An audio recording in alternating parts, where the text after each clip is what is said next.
So if natural selection could be directional, as we will learn very soon, because it selects which individuals have a better advantage to survive and reproduce versus the others. Genetic drift is, as the name says, is just a chance, it's just a drift. And it could change the allelic frequency through microevolution within a population over time just by chance. There are some particular events that can improve the chance of genetic drift, but they could not necessarily be very so well defined. So it's just random as comparative to other types of microevolution. As we'll see in a moment, genetic drift can affect smaller populations much more than it can affect larger populations. So we'll look at a couple of graphs in a moment to see, to understand the concept of fixed alleles and how much quicker genetic drift can influence microevolution in a small population versus a large population. So first of all, the idea of a fixed allele refers to the fact that all individuals in that population, that could be of 10 individuals, of 20 or 200 million individuals, carry the same one single allele at that particular locus. So there is no dimorphism, there is no polymorphism, it's just one same allele at that particular locus, meaning there is no diversity for that particular one trait. So a question for you to ponder before going to the next slide. What forces, what microevolutionary forces can help with changing that status of fixed allele? And of course, one very important one that introduces is the source, the main source of new alleles is mutation. But it doesn't have to happen within that population. It could have happened already in another population, and then genetic gene flow, through immigration can bring a new allele to that population and break that fixed allele status. So if you look at a population that can have, that happens to have only 10 individuals, within a certain very few number of generations, there is a chance that per one locus, one allele versus, so one allele here versus the other allele can be fixed, or one can be eliminated to the favor of the other one.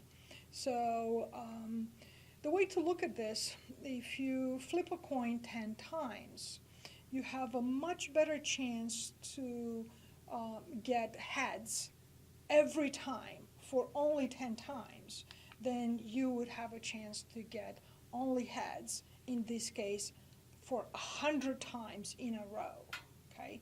So what we're looking at here is a population that is 10 times larger than the previous one. So it has 100 individuals, and we see the same number of generations. Chances that the same allele would be eliminated versus promoted through just drift, so there is no directional selection, then are much smaller because the population is much larger. Factors that affect genetic drift are usually reduced cases of reduced populations. And reduced population, or very small populations, can happen through two major events. It's either a bottleneck or a founder effect. A bottleneck, as the name says, it's the reduction of the number of individuals within a species, for example.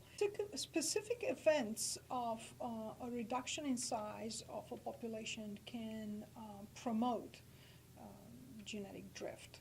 So for example, bottlenecks, or bottleneck refers to the idea of a population experiencing a major reduction in size, usually after a catastrophic event, a flood or a fire or a disease. And we know that even humans underwent these such events of bottlenecks. So one of them was considered the bottleneck of exiting out of Africa, so about 50,000 plus years ago, according to the frequency of rare alleles, we now know that even human population was reduced to several thousand individuals.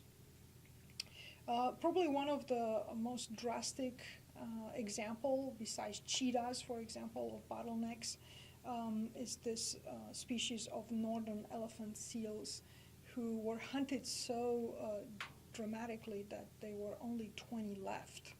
And now they're back to a stronger number of the population. It's made of a stronger number of individuals, but they still show numerous fixed alleles because of this overhunting that led to their bottleneck event.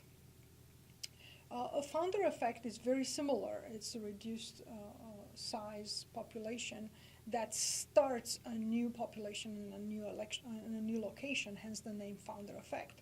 So in humans, a good example of that, it's the crossing of the Bering Strait of the landmass that happened in the last glaciation in between Asia and North America through Alaska, so the Bering Sea and Strait and so on. So please take a look, or once in a while I put in some links that are visible that they're links, or they're not visible that they're links. Click on them and read further.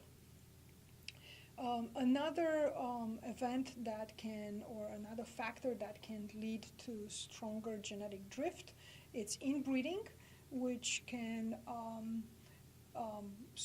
support recessive alleles to be maintained in a population, and in this case be expressed. So two related individuals have a much better chance to share alleles, which means that the chance for that particular trait to be expressed in future generations is much larger. So read about this example in your textbook and look for other examples of inbreeding in humans or in other organisms. Is it as dramatic in other animals than it's in humans? And why is that, or why isn't the same in other organisms? And then, were there any customary inbreeding in humans in history?